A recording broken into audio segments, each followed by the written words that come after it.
2 Corinthians chapter 12, starting at verse 7. Reading from the Holman Christian Standard Version.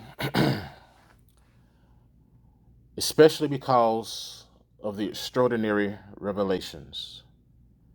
Therefore, so that I would not exalt myself, a thorn in the flesh was given to me, a messenger of Satan, to torment me, so I would not exalt myself.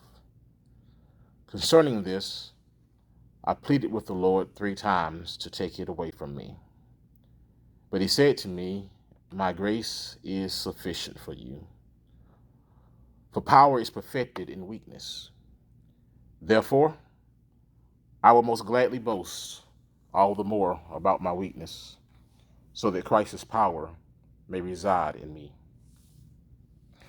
So I take pleasure in weakness, insults, catastrophes, persecutions, and in pressures, because of Christ.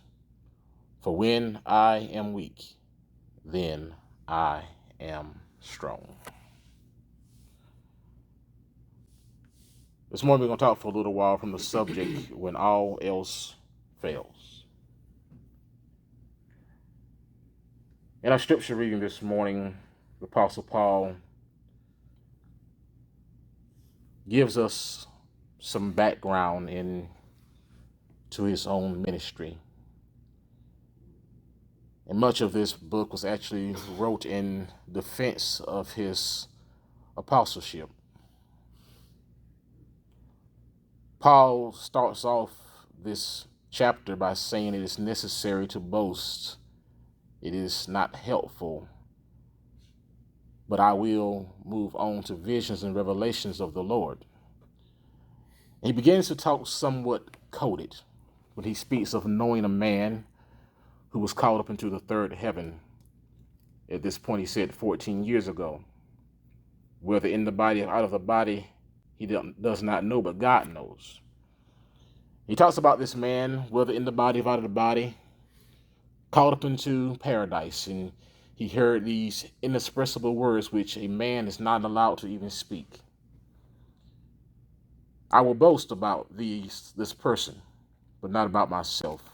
He doesn't give insight into the identity, except of my weakness. For if I want to boast, I will not be a fool, because I will be telling the truth. But I will spare you, he says, so that no one can credit me with something beyond what he sees in me or hears from me. And then he goes into our text this morning saying, especially because of the extraordinary revelations. So Paul had seen something that no person who walked this earth had seen. He had been blessed with this opportunity, whether in spirit or in body, to be called up into heaven, to hear things that were being said there that is not even lawful for mankind to utter. And by this reason, he would have reason to boast, but he says to keep him in himself, so that he wouldn't exalt himself, so that he wouldn't think highly of himself. He said it was given to him a thorn in the flesh, a messenger from Satan, that he had asked the Lord 3 times to remove, but the Lord said his grace was sufficient. So we begin this morning by asking a question. I believe it's a question that I know the answer to. And that question is, have you ever gone through something that you couldn't fix on your own? Have you ever been through something that couldn't change? Something that you couldn't shake? You prayed and you fasted and you talked to God about it, and that thing, that something, it didn't move. It didn't change. That's what Paul was. Paul called it a thorn in his flesh. Now, we don't know exactly what that thorn was. Some folks think it was bad eyesight. Galatians hints at that. Paul says to the Galatian church that would have given him their own eyes if they could. Others think it was some kind of illness. Some believe it was a constant persecution, people that were stirred up by Satan just to make Paul's life harder. But Paul even calls it a messenger of Satan. This could mean a demonic attack or non-stop troublemakers that was involving themselves in his ministry. One thing we do know, what he was experiencing was real, it was painful, and it didn't go away. And here's the thing. Thorns aren't always about pride or punishment. Yes, in Paul's case, it kept him humble after some amazing visions, but that's not the only reason God allows thorns. In John chapter 9, the disciples saw a man born blind and asked Jesus, who messed up? Who sinned? Was it this man or was it his parents? Jesus says neither. This happened so that God's works could be seen in him. Sometimes the why isn't as important as the what now. And the what now is this. His grace is enough to get you through whatever it is that you're going through. So I ask again, have you ever faced something like this? Something just like Paul that was very real, very painful, and very persistent. But Paul begins to give us a bit of a roadmap to just what we ought to do when we face these things. These very real, very painful, and very persistent moments. It begins to give us a lesson on just how we ought to handle these types of situations. And the first example that it seems to be that Paul gives us is prayer. But just not prayer, it's pleading in prayer. That's our point 1 from verse 8. Paul says, I pleaded with the Lord 3 times to take it away from me. He didn't just mention it, pass it along, he begged. The word means a desperate, repeated request in the Greek. This was a serious prayer. That the word used here for pleading actually means to ask for something to come alongside of you. Scripturally, we would learn and see that the asking of something to come alongside you often refers to the Holy Spirit. This word, it means that I need somebody else besides myself in the midst of the situation I'm going through. It's more than just asking, it's begging. Come be with me in what I'm going through. Come stand beside me in what I'm going through. Come hold me in what I'm going through, because I can't do this by myself. But let's be real. Sometimes we think we've prayed about something, but what we really did was just worry out loud to God once or twice. Paul went after this in prayer until he knew what God's answer was. And here's what we learn from that. One thing that we learn from this is that it's okay to tell God exactly what you want. Paul flat out asked God to take this away. He didn't sugarcoat it. Jesus gives us an example also in the Garden of Gethsemane. If it's possible, let this cup pass from me. God's not afraid of our honesty, but as a matter of fact, our honesty is something that God desires from us. Because God already knows what's in our minds, what's in our hearts. He wants honest communication. He wants honest prayer. And here we have examples from both our Lord and from the Apostle Paul that shows us that God is not afraid of those tough questions.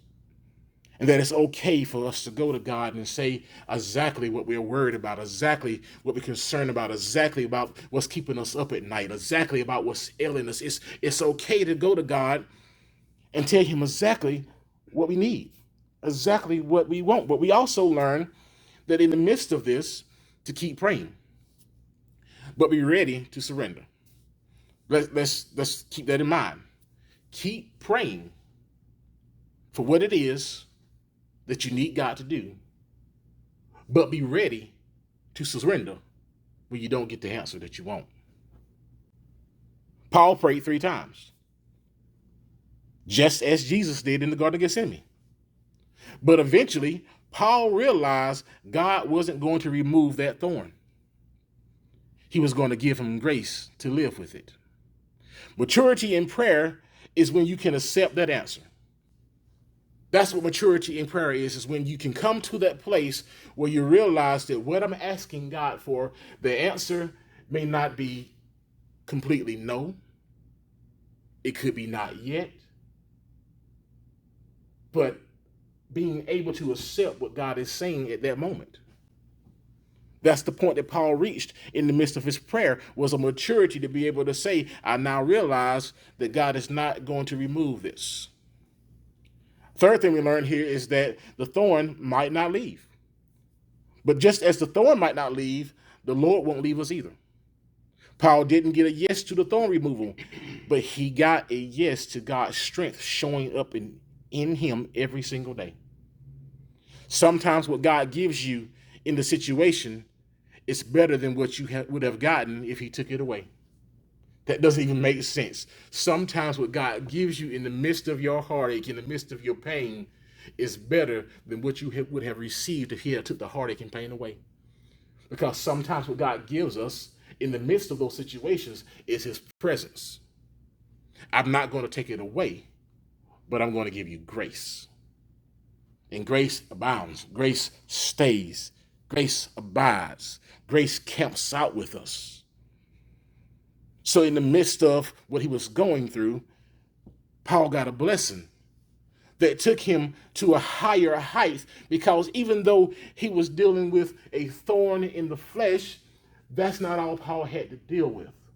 Paul also had to deal with imprisonments. Paul also had to deal with beatings. And right here in this chapter, in this book, Paul was dealing with people who were attacking his apostleship and questioning his ministry. All of these things required something that Paul did not have in himself, which was God's grace. So from sickness or from persecution, whatever Paul's thorn was, we don't know, whatever it was, God gave him something in the midst of that situation that not only helped in that situation, but helped in all the situations that Paul found himself walking in, or that he would find himself walking in.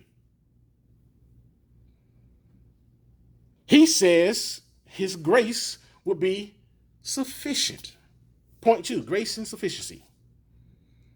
God told Paul, my grace is sufficient for you, for power is perfected in weakness.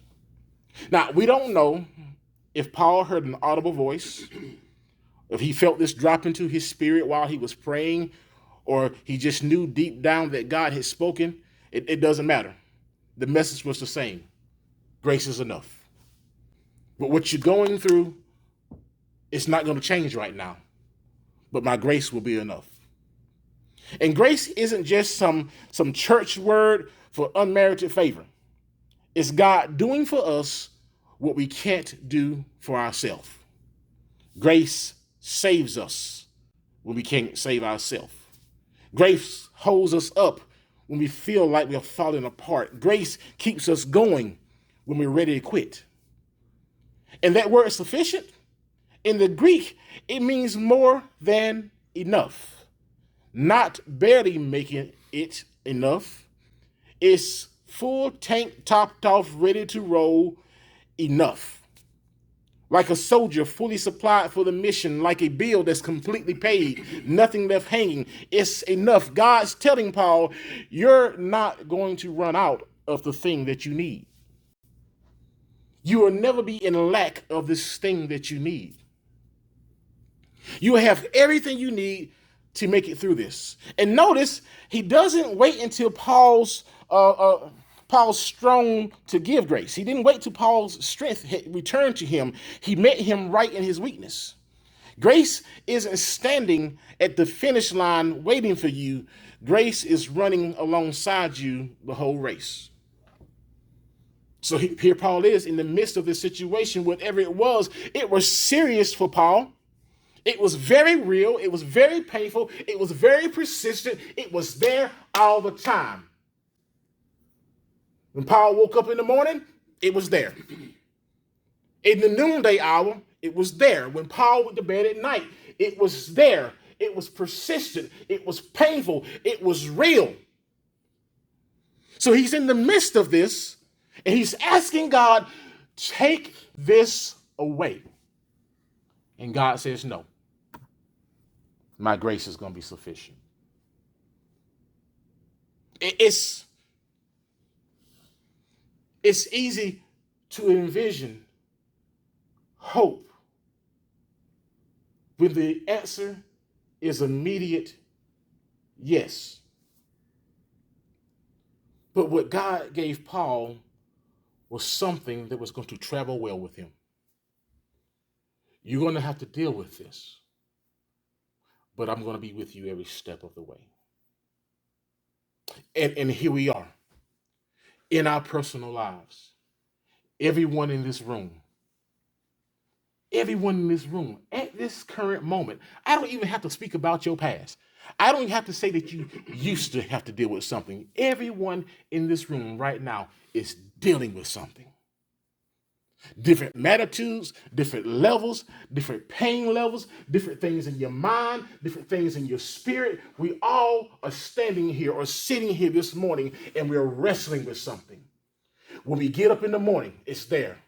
At the noonday hour, it's there. When we go to bed at night, it's there. We get to our job, it's there. We're dealing with our family, it's there. We go to the doctor's office, it's there. I don't care where you go, you can't outrun this thing.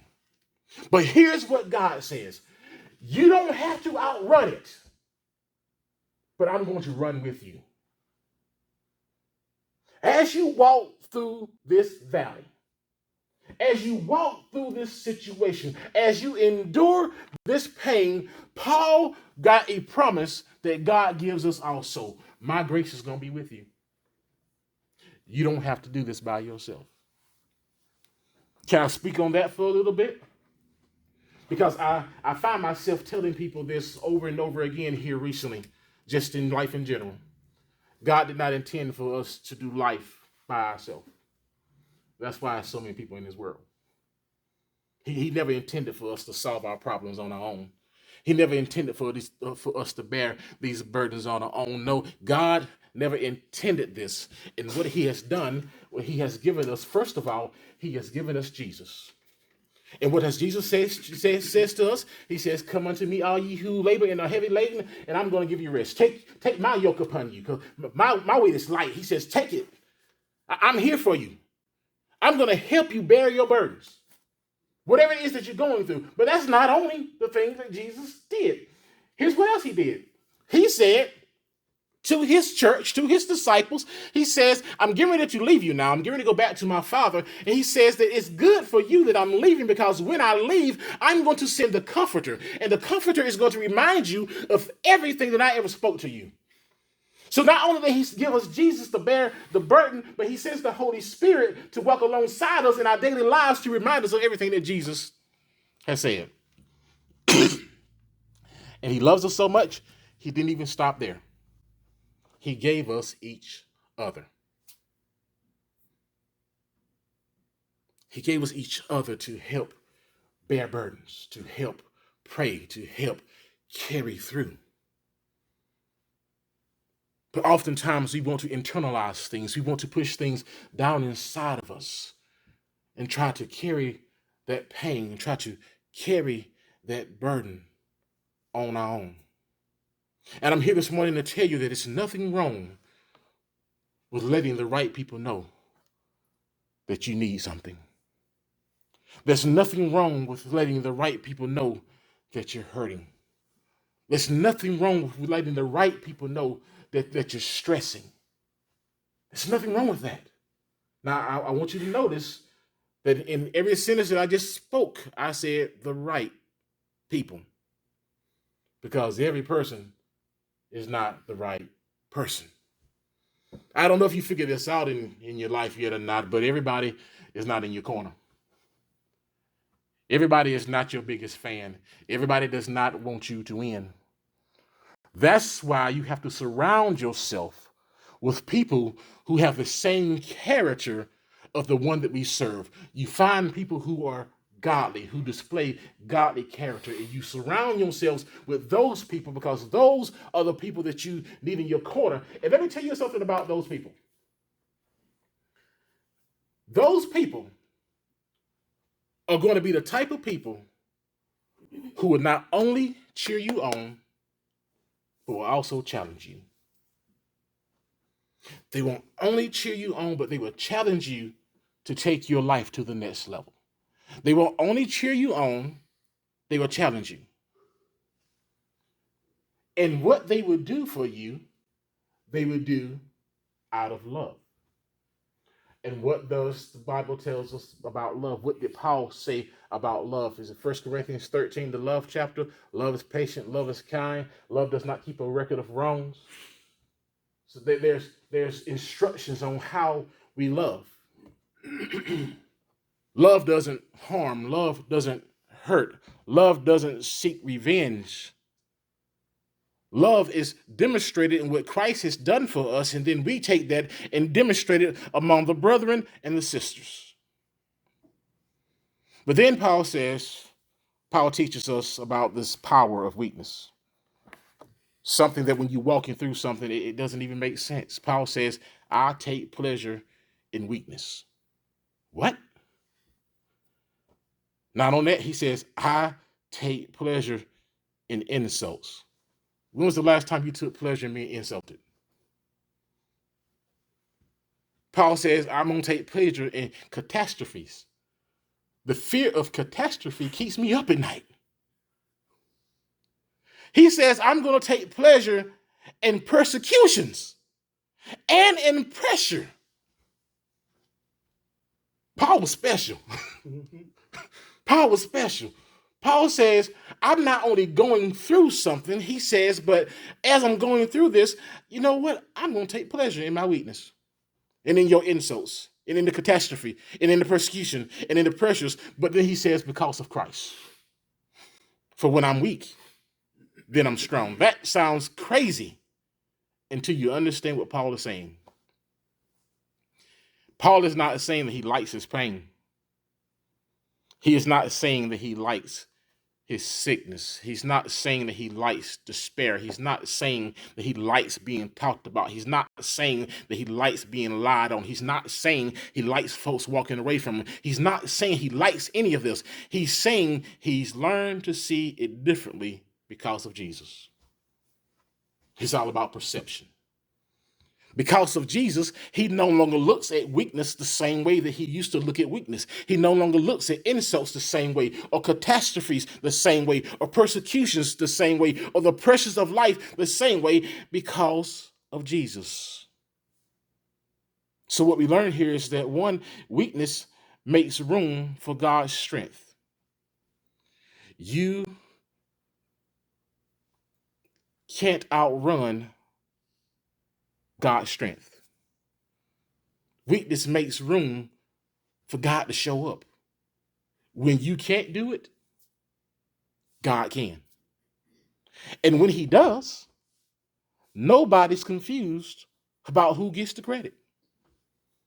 There's no doubt who showed up in the midst of the situation. I know you've been there when something came through for you, that the only way that this could possibly make sense is that God had to have his hands on the situation. There's no other way.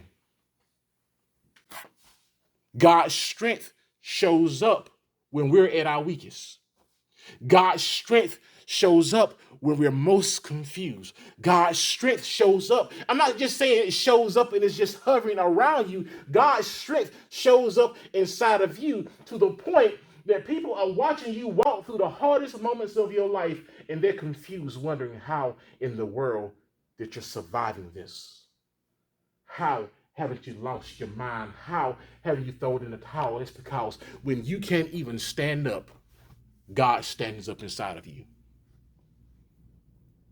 Weakness, it forces us to depend on him. When we think we've got it handled, when we think we've got it figured out, we lean on ourselves, but when life knocks us flat, we find out he's the rock that's been holding us up. Our weakness forces us to come to a realization that we're not as strong as we thought we were. We go through this stuff sometimes when we think we got it all together. And life will have you confused, and people will have you confused to the point where you think that you can get this, and this, and make everything come together. Well, if I get the right education, if my bank account is right, if I'm working the right job, I get the right house and the right car and the right spouse and all these things, then everything's gonna be fine. And then guess what? Life happens.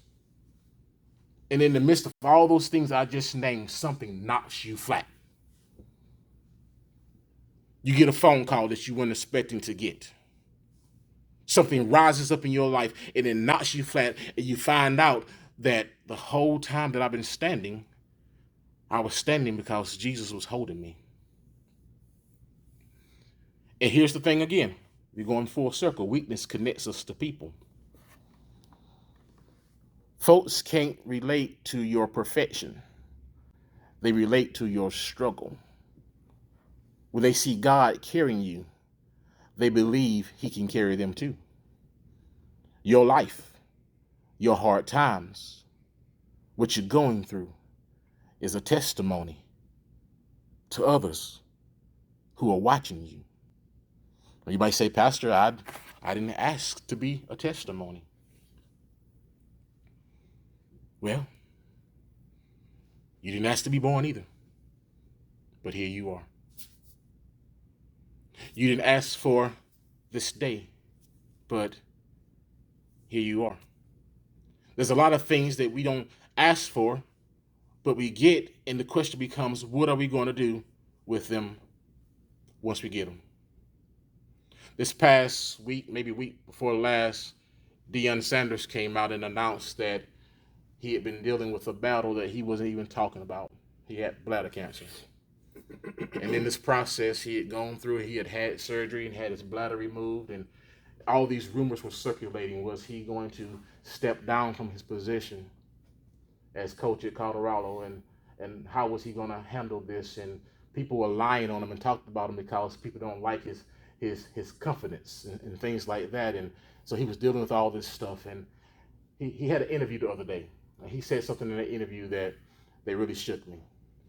He said that not one time during this battle did he ever ask God why. He never asked God why him. And the reason why he said he never asked God why is because if he asked God why the sickness, he would also have to ask God why he had blessed them so much. Why did he give him the children that he gave them?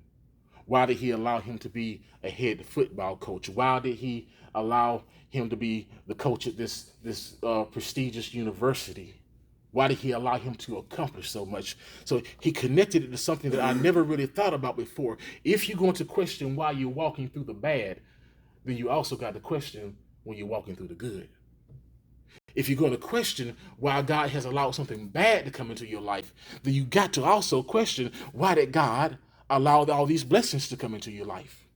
You can't question one without also being willing to question the other thing.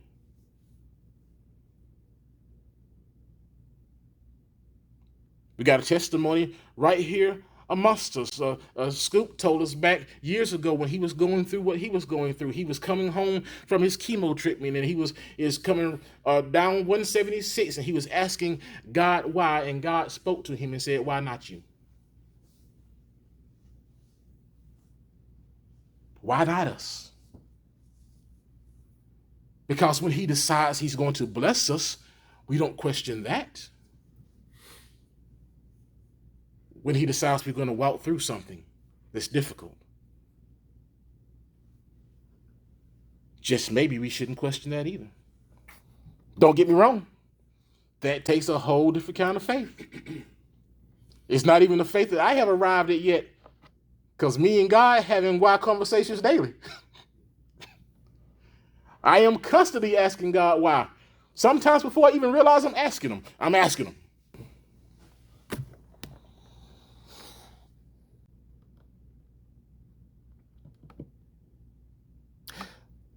Weakness becomes your testimony. Every insult, every setback, every pressure is another chance to say, God did it again. But you can't have that testimony until you walk through something. There is no testimony except there first be a test. And when we survive, not y'all, not if, I'm not speaking from a place of doubt.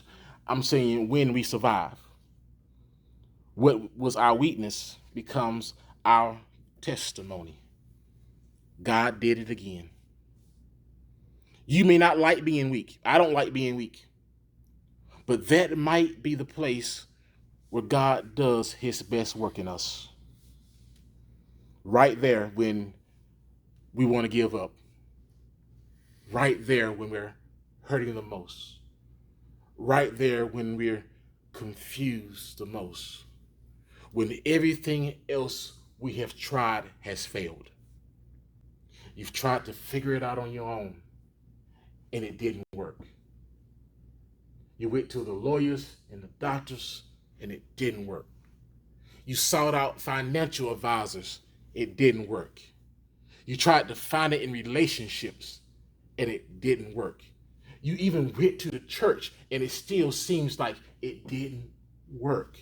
Everything has failed, but when everything else fails, God says, my grace is sufficient. So what do you do when you've prayed and the thorn is still there? What do you do when you have pleaded and your strength is still gone? What do you do when you don't understand why it's happening? You do this. You remember that his grace is enough. You might not get the thorn taken out, but you will get the strength to stand. You might not have every answer, but what you have is better than the answer. You will have his presence.